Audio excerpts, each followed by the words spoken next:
Ya, kemudian bersama Pak Habibie, saya mengantar Pak Habibie sebagai ajudan menghadap Pak Harto. Oke. Setelah itu pembicaraan mungkin di dalam, ya di Cendana, pulang kira-kira sekitar 45 menit, Pak Habibie menunjukkan sikap yang diam, kemudian Pak Habibie selesai menerima telepon itu keluar dan menyampaikan besok saya pelantikan presiden. Oke. Alhamdulillah, dan tolong persiapkan semuanya. Begitu. Besoknya 21 setelah Pak Harto membacakan lengser melipatnya, kemudian Pak Habibie membacakan janjinya, sumpahnya, ya. Kemudian ditutup, Pak Harto langsung balik kanan dan keluar. Revisi undang-undang itu memang didesain oleh elit-elit politik negeri ini. Oh, kalau saya bilang sih iya dong. Pak Jokowi akan dihormati banyak orang kalau dia berani mengambil langkah evaluasi peradilan, reformasi, perintahkan kepada Menko Polhukam.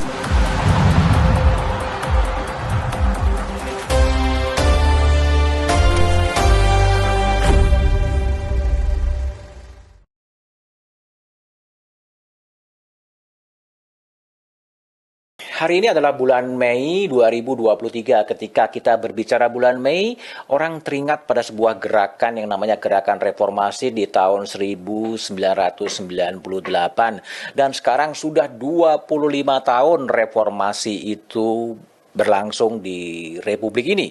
Saya akan mengajak ngobrol dengan tokoh-tokoh kunci yang pada tahun 1908 berada di lingkaran Wakil Presiden B.J. Habibie pada waktu itu, dan sekarang sudah menjadi anggota DPR dari fraksi PDI Perjuangan. Masih ingat peristiwa-peristiwa ketika Mei 1998? Sangat mengesankan. Yang sangat teringat dari Jenderal TB ketika Mei 98 apa sebetulnya? Ada sebuah proses tuntutan masyarakat, kemudian demo dan sebagainya, sampai kemudian lengsernya Pak Harto, dan kemudian pimpinan nasional beralih dari Pak Harto ke Pak Habibie, dan kemudian dan seterusnya sampai Pak Habibie kemudian kalah dalam voting pertanggung jawaban di MPR, dan kemudian beliau tidak maju lagi sebagai calon presiden, kemudian beralihlah presiden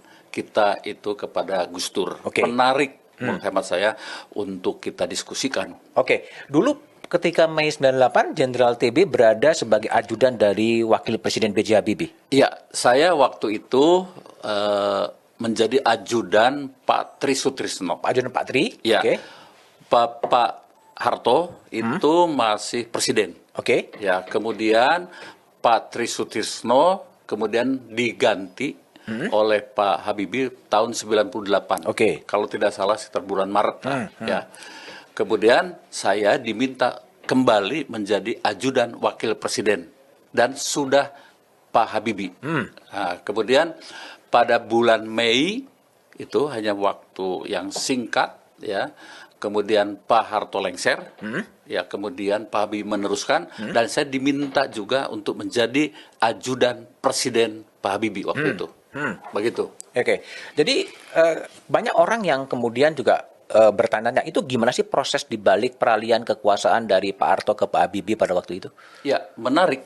Karena begini, waktu itu kalau tidak salah, ya, pergantian ya dari Pak Harto ke Pak Habibie itu pada tanggal 21 Mei. Ya, begitu.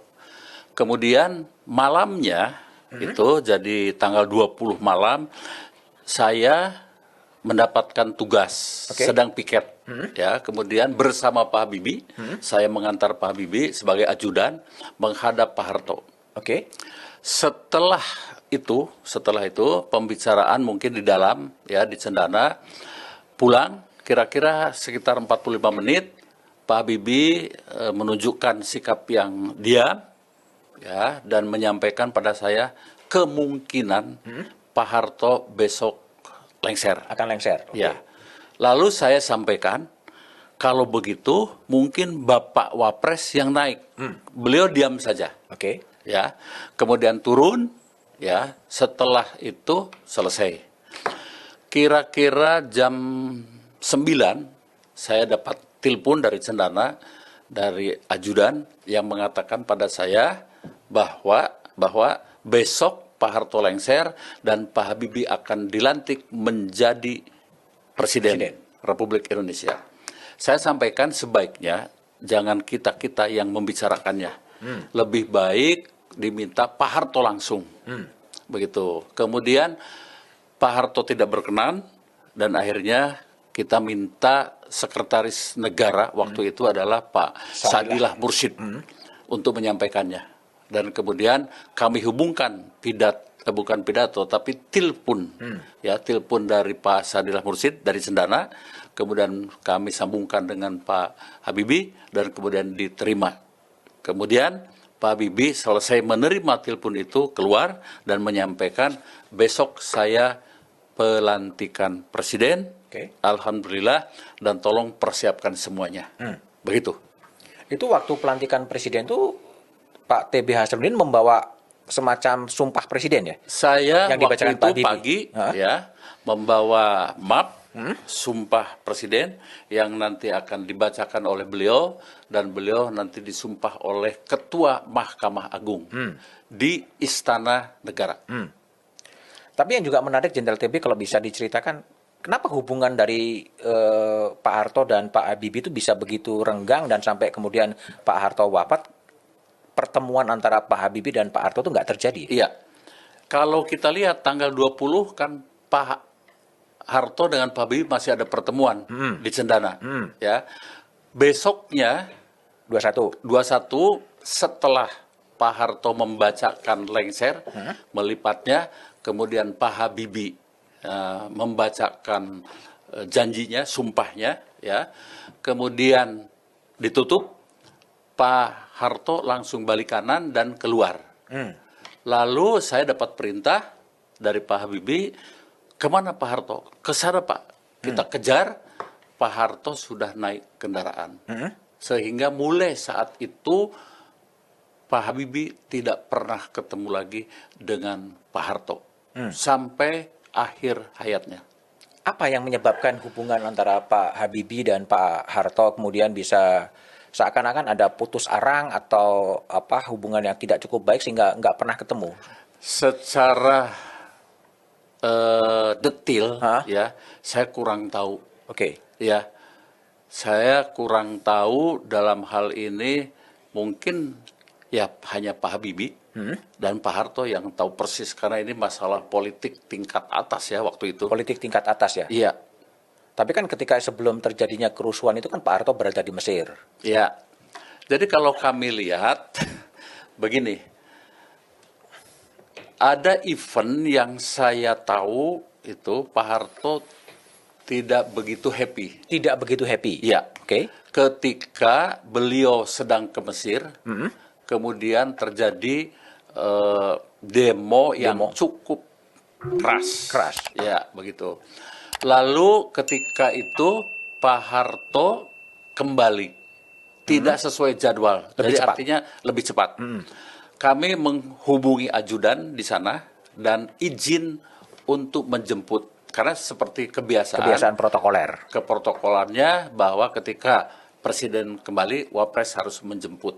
Ya, begitu. Dengan perangkat-perangkat lain, misalnya Kapolda, kemudian Pangdam, dan sebagainya. Waktu itu kami minta izin, tapi konon tidak usah. Nah, lalu saya sampaikan kepada Pak Habibie, kata Pak Habibie, bagaimana? Ya sebaiknya kita tetap menjemput. Kami menjemputnya kira-kira jam 4:15. Di Halim? Di Halim.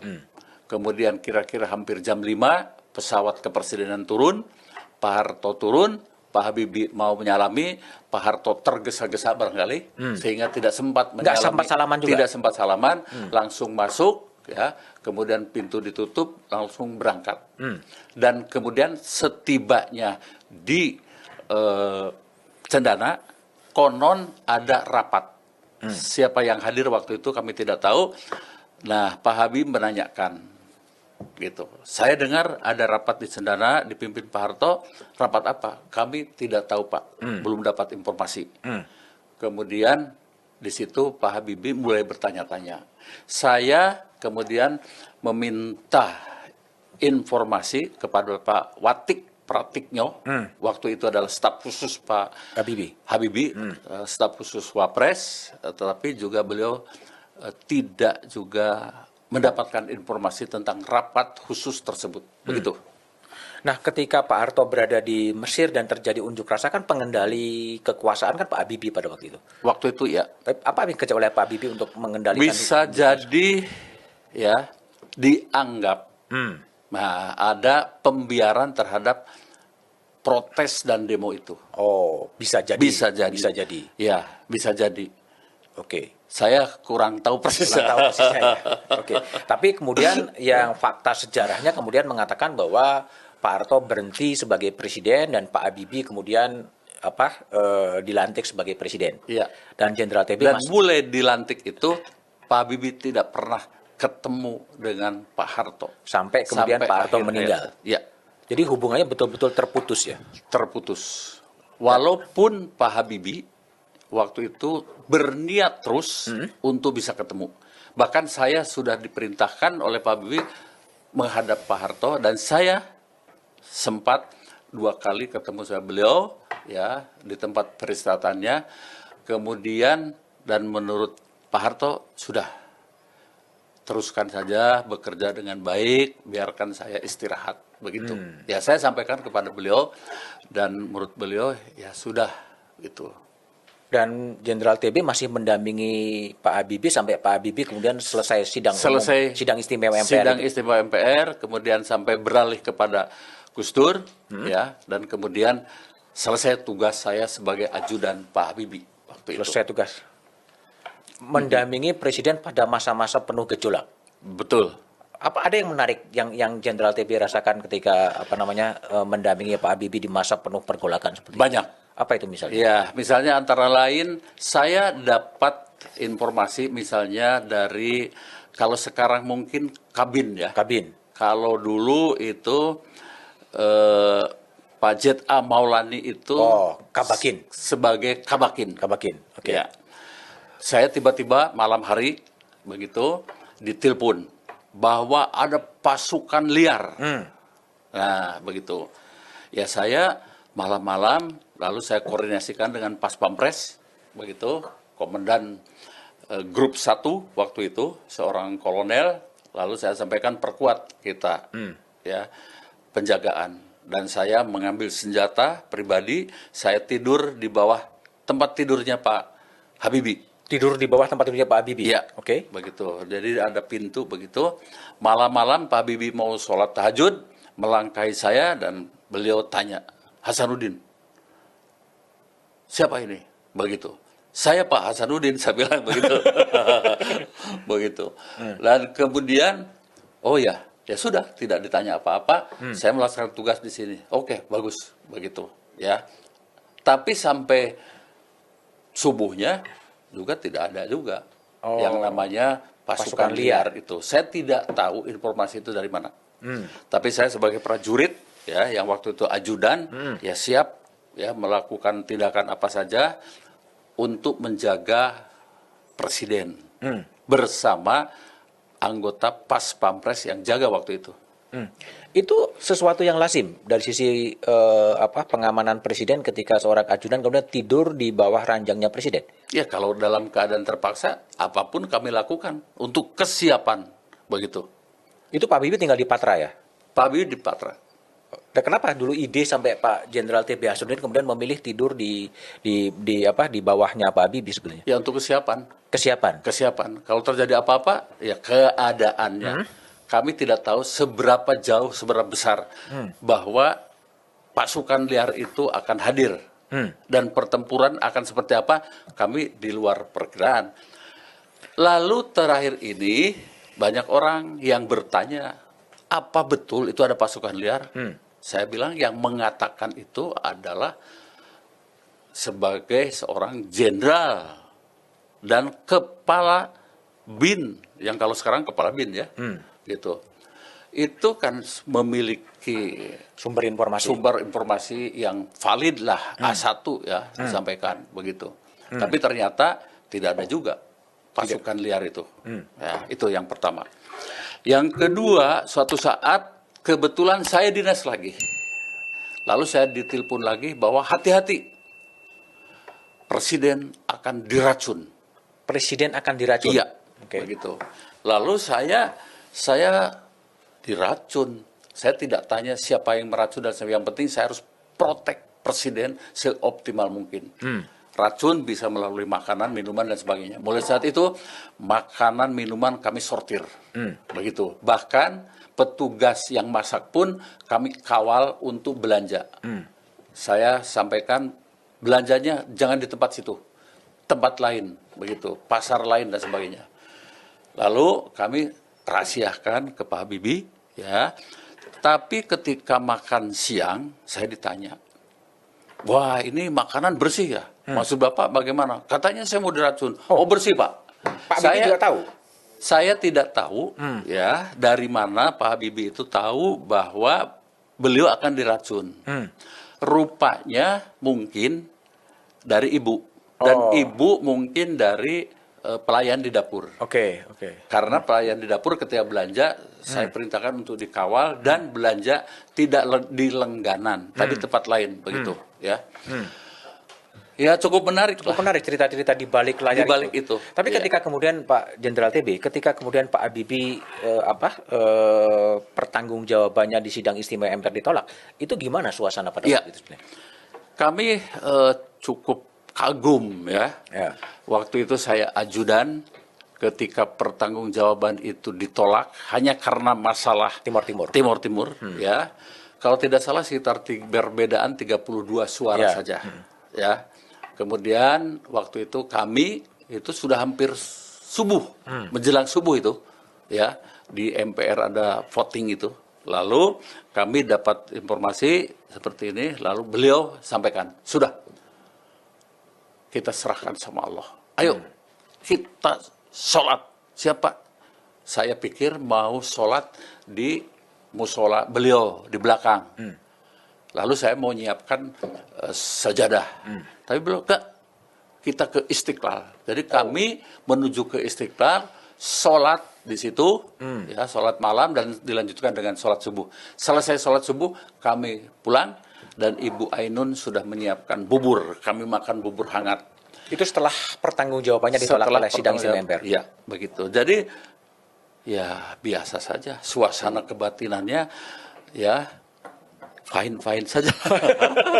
Itulah yang menarik ya dari Iya. transisi kekuasaan dari Betul. Pak Harto ke Pak Habibie. Nah, Iya. sekarang Pak Jenderal TB, sekarang kan Jenderal TB kan sekarang ada di DPR ya. Iya. Nah, kalau melihat perjalanan reformasi sejak 98 sampai sekarang tahun 2023, seperempat abad ya reformasi.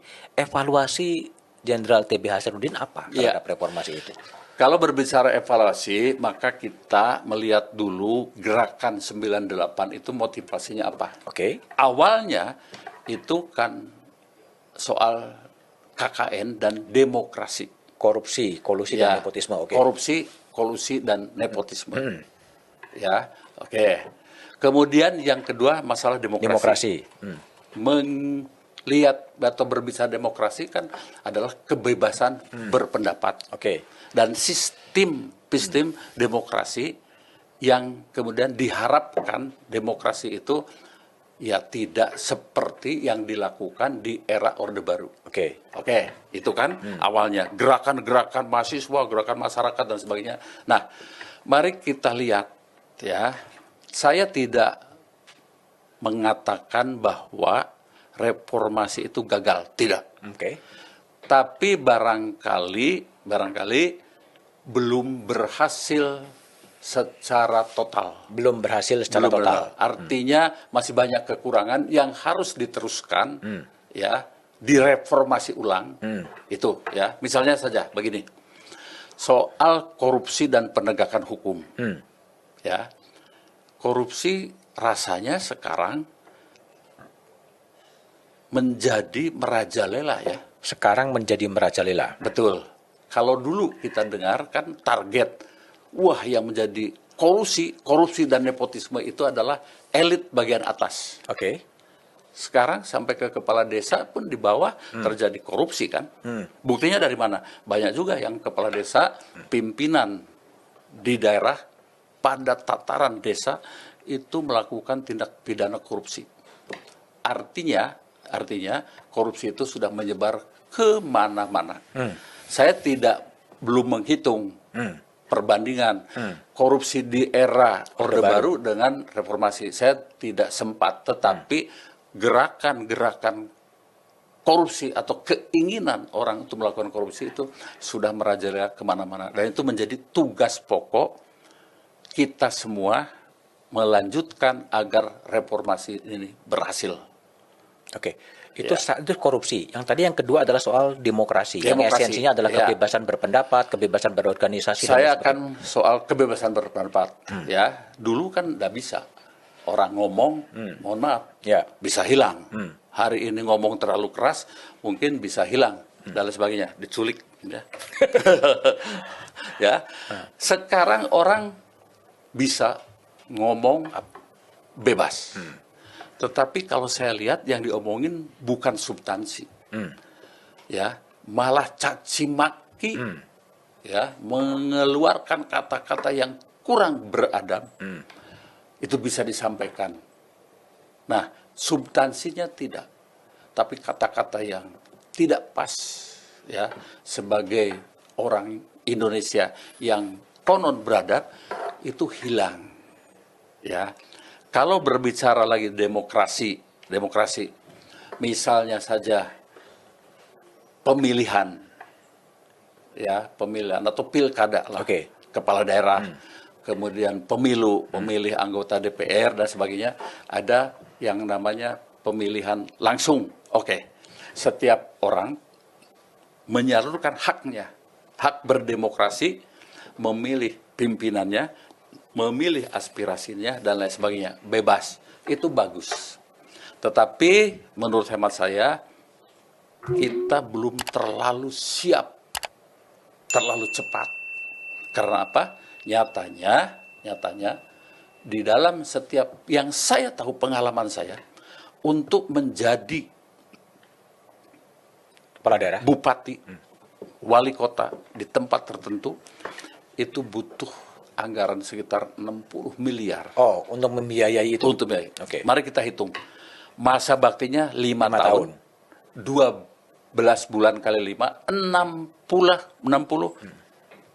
bulan. Ya. Sementara biaya yang keluar itu 60 miliar. Artinya 1 bulan harus mampu menyisihkan uang tuh 1 miliar. Artinya apa bisa seorang kepala daerah yang bekerja untuk kepentingan publik kemudian sudah dapat tidak saya bulan ini 1 miliar, itu baru balik modal. Begitu. Dan ini mungkin harus banyak hal yang harus kita perbaiki. Oke. Kalau kembali kepada isu yang pertama soal korupsi, kolusi, dan nepotisme yang Jenderal T.B. Hasanuddin mengatakan sekarang begitu banyak dari pusat sampai daerah, dari legislatif sampai yudikatif, dari hakim biasa sampai hakim agung, semuanya korupsi. Apa yang salah sebetulnya dari reformasi itu sendiri? Kalau saya lihat, kembali lagi, ya, itu masalah mental kita semua. Mental orang Indonesia. Semua. Mental yang aji mumpung.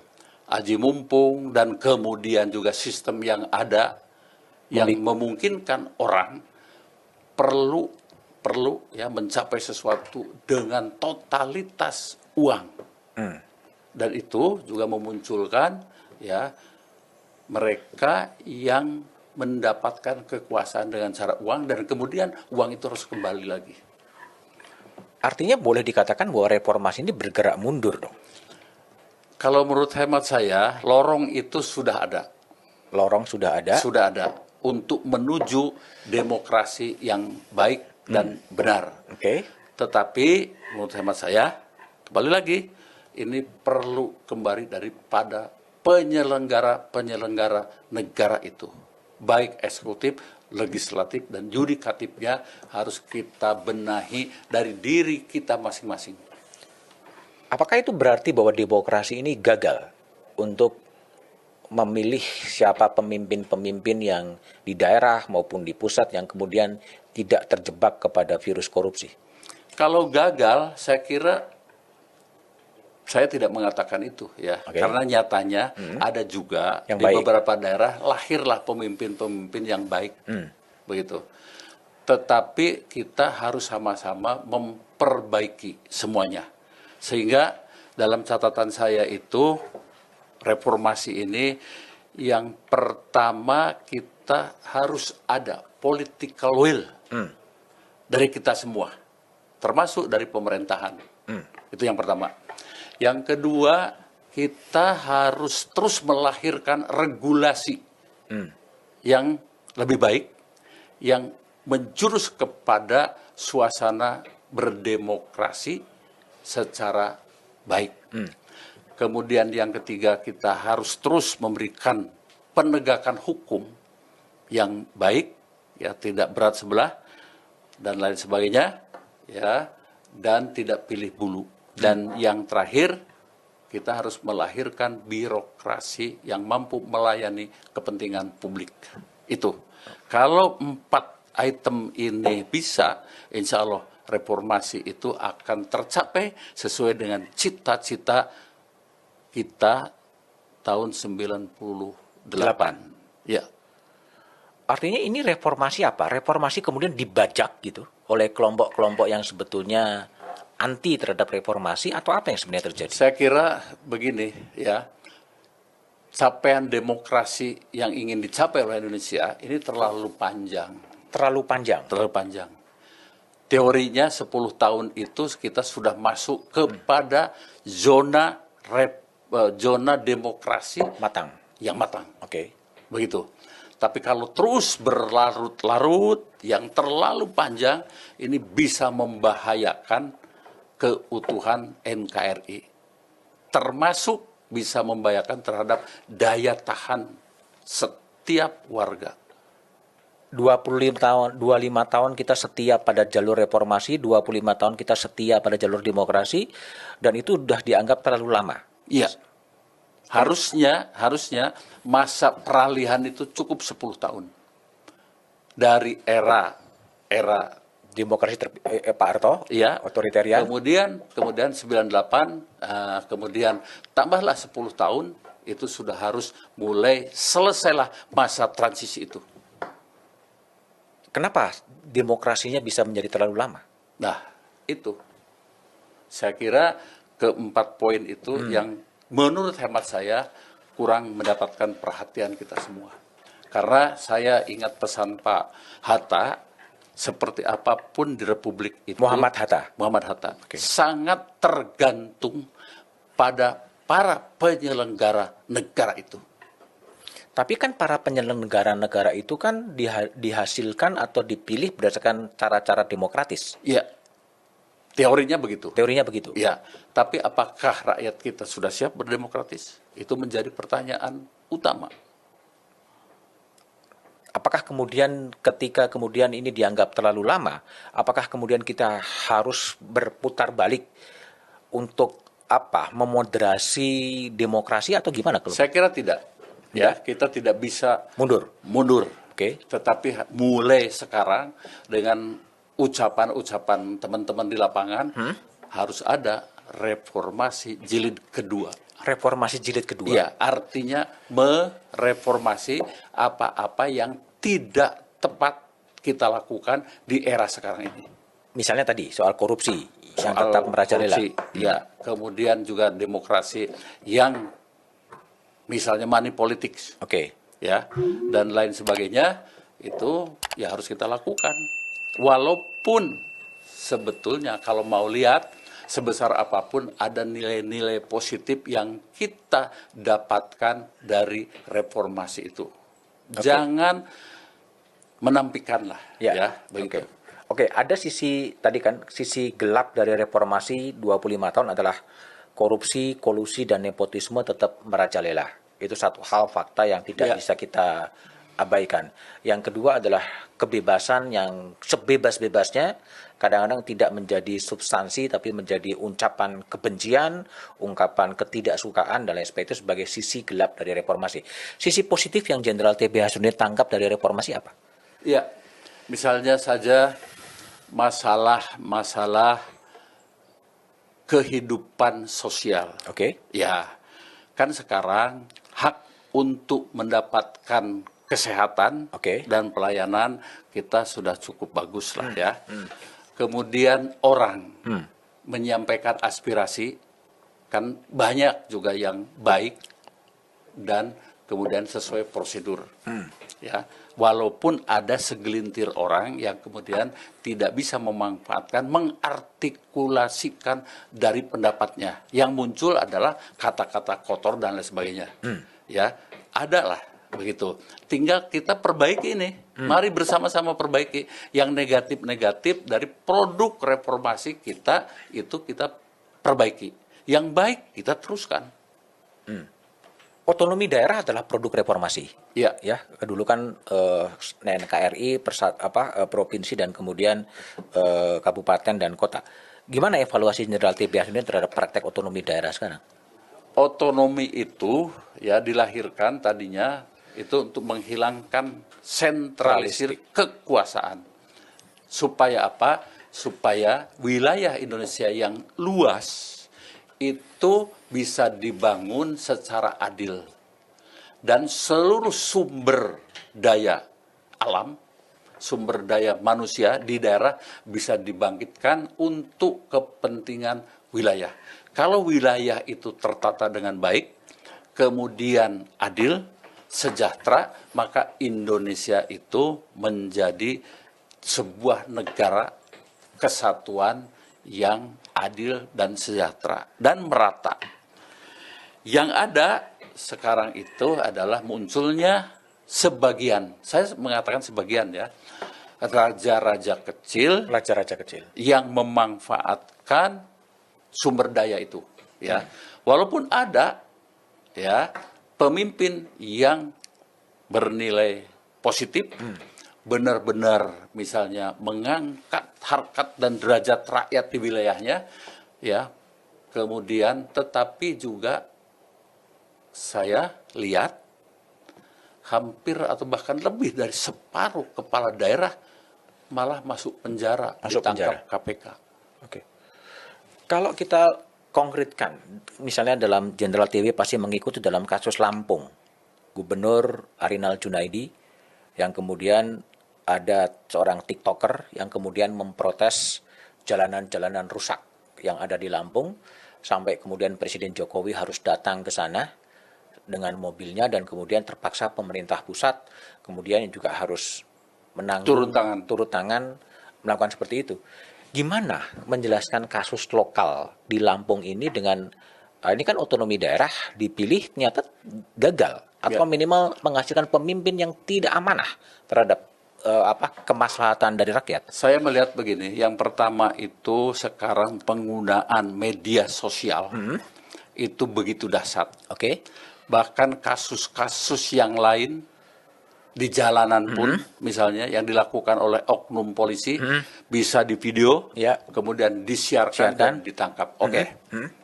Tetapi kalau sistem berjalan dengan baik, saya kira tanpa harus ada yang memvideokan jalan yang hancur dan lain sebagainya, kemudian barulah ya pimpinan turun. Seharusnya harus ada pembantu-pembantu presiden yang bekerja dengan sungguh-sungguh sehingga kasus itu bisa didiskusikan antara pemerintah daerah dengan pemerintah pusat. Begitu. Ini sistem tidak jalan. Artinya kan kalau tidak ada seorang Bima, seorang TikToker yang merekam kondisi Lampung, ini kan tidak pernah terungkap. Betul. Pertanyaannya adalah, apa sebetulnya posisi DPRD Lampung? Apa posisi DPRD Kabupaten? Apa posisi Dewan Perwakilan Daerah Lampung yang perwakilannya ada di Senayan sebetulnya? Iya. Kalau kita lihat ada wakil-wakil yang mampu mengartikulasikan situasi di daerah. Tetapi mengapa tidak? Oke. Ada sesuatu yang tertutup. Kalau saya lihat, ada juga yang ngomong. Oke. Ada juga yang ngomong. Ada yang ngomong bahwa ini ya sudah keadaan tidak sehat lagi. Jalan ini. Bahkan jauh hari sudah ada masyarakat yang menanam pohon ya di jalan itu. Nah, masalahnya sekarang banyak hal begitu ya yang harus kita gali kembali lagi. Penyelenggara ini memang harus betul-betul memfokuskan pada kepentingan rakyat. Begitu ya. Komunikasi yang baik, sinkronisasi itu perlu. Ya. Jadi kalau mungkin kan ada koordinasi, kan ada inspektorat, ya, dan lain sebagainya. Mengapa itu tidak berjalan? Artinya itu tidak berjalan semua? Tidak berjalan. Dan seharusnya ya mereka kalau bekerja dengan sungguh-sungguh tidak mungkin seheboh itu. Harus ada konvoi mobil. Nah, lewat jalan-jalan yang kemudian tidak bisa dipakai. Ya ini kesedihan kita semua. Dan sistem tidak berjalan kan bukan hanya ada pada fenomena Lampung ya. Ya. Kalau fenomena katakanlah Rafael Alun, Ya. kasusnya Dirjen pegawai pajak. Itu kan kalau tidak ada kecelakaan kasus Mario kan tidak terungkap juga bahwa ada Betul. illicit enrichment. Betul. Ini kan sistem kemudian tidak berjalan juga sebetulnya. Jadi di samping sistem tidak berjalan, menurut hemat saya pengawasan juga, inspektorat juga. Pengawasan juga tidak berjalan. Tidak berjalan. Begitu. Apa yang terjadi? Yang terjadi ya seperti itu.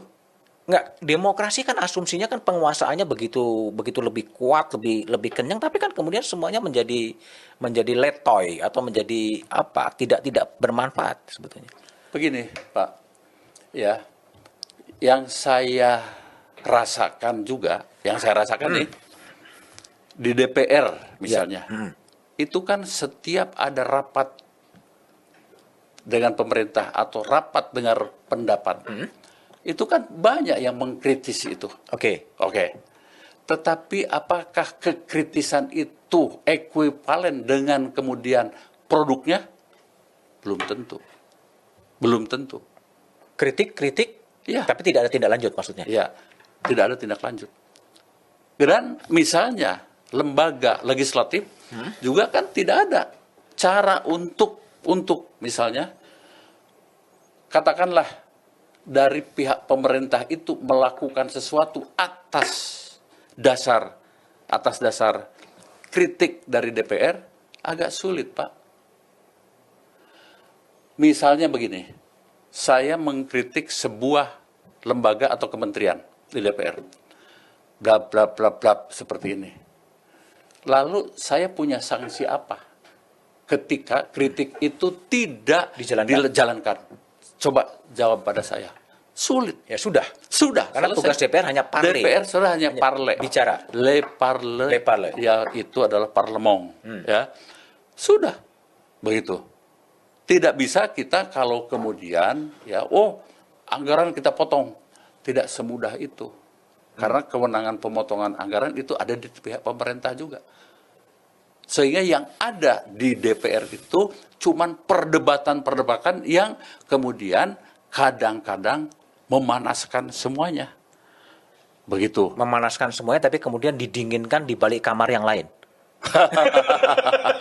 Saya kira begini, Bapak waktu rapat bisa marah begini-begini, ya sudah anggota DPR, ya sudah saya sudah menyampaikan. Kritik itu, harapan-harapan dari rakyat itu seperti itu. Oke. Kalau waktu itu Bapak hanya mendapatkan, siap, saya akan sampaikan selesai. Setelah itu dikerjakan, evaluasinya apa lagi? Jadi lebih efektif dengan pendekatan viralogi media sosial dong. Ternyata sekarang ini lebih efektif seperti itu. Tapi kalau terus-terusan begini, maka sistem yang kita miliki nggak ada gunanya. Nggak ada gunanya? Nggak ada gunanya. Nggak ada gunanya. Ya nggak ada gunanya? Iya. Nggak ada gunanya. Ini jadi bisa menjadi the end the political party. Betul. Begitu. Tidak ada gunanya. Begitu. Jadi kalau menurut hemat saya harus ada sistem baru yang mengatur. Yang mengatur ya apabila harapan aspirasi itu tidak dikerjakan harus ada sanksi. Tapi kan DPR dilengkapi dengan seperangkat hak, apakah itu hak angket, hak bertanya, hak-hak apa lagi? Pak, kalau kita urusan jalan, lalu sampai hak itu. angket, ya Kebangetan ya? kebangetan juga. Begitu. Ini ada sesuatu hal yang memang harus kita kembali lagi, Ya, kepada kesadaran pribadi kita masing-masing. Ketika ada partner kita DPR mengatakan begini-begini, ya sudah kita segera kerjakan dan sebagainya, ya. Tapi kalau rapat di DPR hanya sekedar untuk mengumpulkan basa-basi, kemudian juga supaya hanya menyenangkan saja. Ini menyenangkan konstituen. Iya. Yang penting disampaikan. Yang penting disampaikan, saya kira hasilnya seperti ini kita. Oke, ini satu hal yang juga menarik, Jenderal TB Hasanuddin. Salah satu yang kalau kita lihat berbagai survei soal tingkat kepercayaan pada lembaga-lembaga negara pasca reformasi, TNI itu adalah lembaga yang sebetulnya paling dipercaya. Yeah. Hasil berbagai survei selalu di atas 85% dan lain sebagainya. Apa yang menyebabkan TNI kemudian menjadi pulih dan menjadi lembaga yang relatif paling dipercaya publik? Kuncinya apa sebetulnya? Kalau kami lihat ya, TNI dianggap sebagai lembaga yang terbaik lah ya, begitu menurut hasil survei dan sebagainya. Selama ini kita bandingkan ya, pengalaman pemikiran rakyat itu dibandingkan, kembali lagi tidak bisa lepas saat Orde Baru dengan reformasi. Ya, begitu. Saat Orde Baru, kan Tentara Nasional Indonesia itu all round lah. Di mana-mana ada. Dan dengan segala powernya itu eksis. Menjadi anggota DPR ditunjuk. Kalau sekarang mantan anggota TNI harus menjadi anggota DPR harus door to door, mencari suara, ya begitu. Kemudian menjadi bupati, gubernur dan sebagainya, Jalur ditunjuk. demokrasi, oke. Ya, dulu ya, begitu. Lalu TNI dulu seolah-olah menjadi lawan demokrasi, menjadi lawan rakyat, ya begitu. Dan sekarang setelah itu masuk ke reformasi, TNI quote and quote nih masuk barak, ya menjadi prajurit-prajurit profesional. Saya kira pemikiran dari rakyat pun ketika ditanya siapa yang paling baik, ya tentara, clear seperti itu, ya begitu. Sementara mungkin lembaga lain kebalikan. Nah, zaman dulu diam, sekarang merajalela, ya kemudian rakyat ketika ditanya, oh si ini itu walaupun masih bisa berlindung, oh itu oknum, ya sudah. Tapi kalau oknumnya terlalu banyak, pun sama saya ya. Tapi gini Jenderal TB, Ya. posisi TNI kalau Jenderal TB Hasanuddin yang berawal dari TNI juga bisa meresapi, sabar nggak dengan proses reformasi yang 25 tahun kondisinya seperti ini?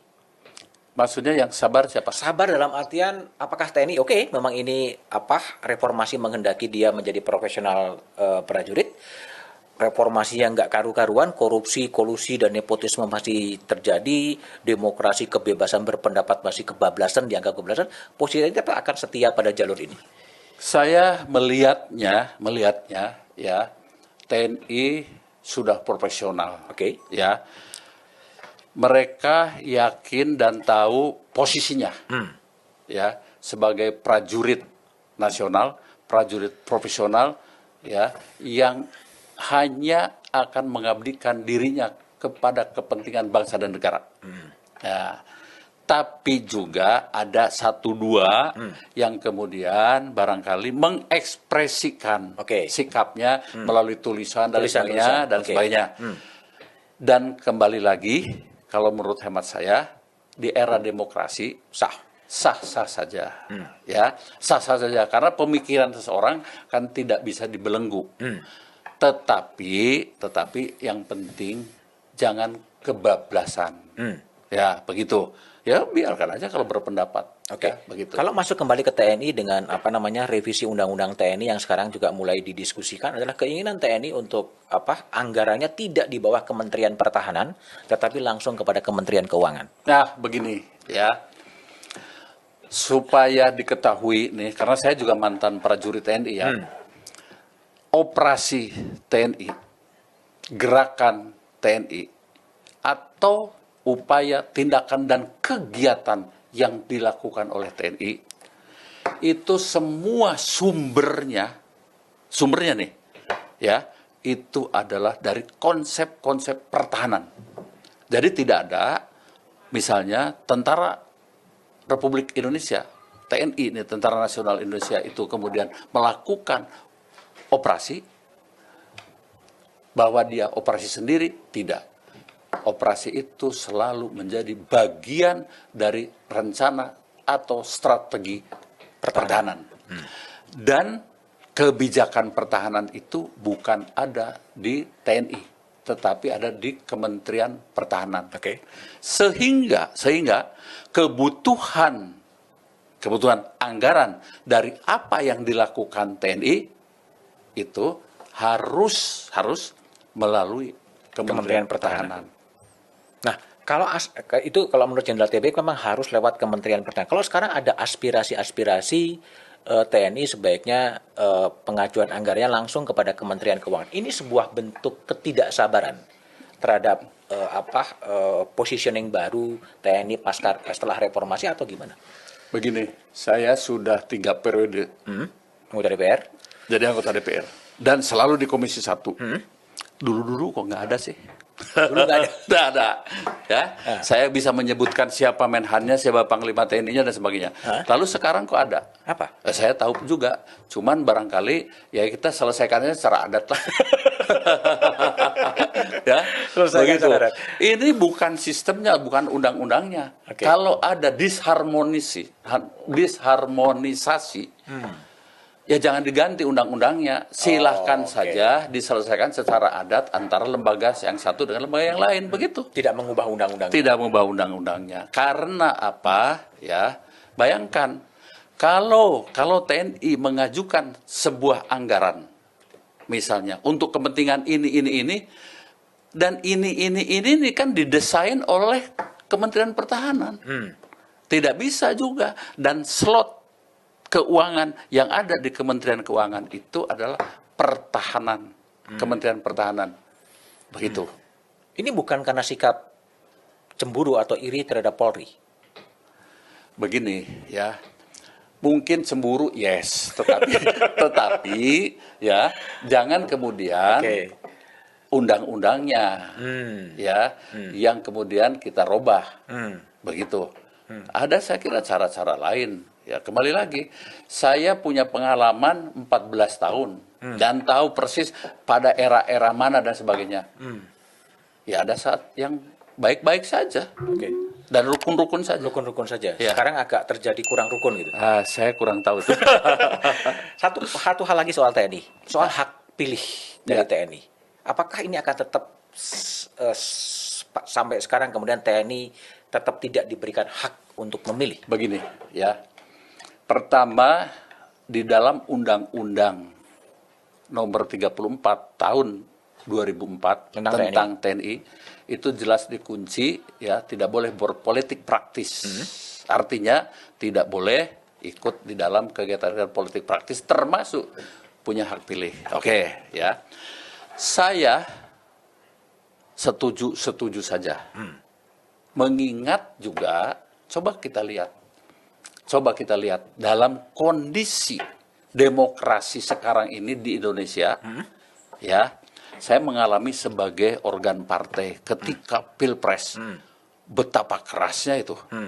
Loh, akan keras lagi kalau batalion yang satu ikut partai ini, batalion yang satu ikut partai ini. Jadi demi kemaslahatan negara kesatuan Republik Indonesia, lebih baik TNI next time saja. Kalau keadaan sudah membaik. Begitu ya. Oke. Pak TB, sekarang saya beralih ke sesuatu yang lain yang agak terakhir gitu. Saya ingin tahu ya, Pak TB sudah pernah di tentara begitu lama dan kemudian sekarang masuk di DPR. pernah berada di berbagai penugasan. Saya ingin tahu mimpi Jenderal TB Hasanuddin soal Indonesia ketika Indonesia berusia 100 tahun seperti apa sih bayangan? Iya, begini, kalau kita lihat negara kesatuan Republik ini dibentuk atas dasar apa? Pengertian bahwa kita ini berbeda. Oke.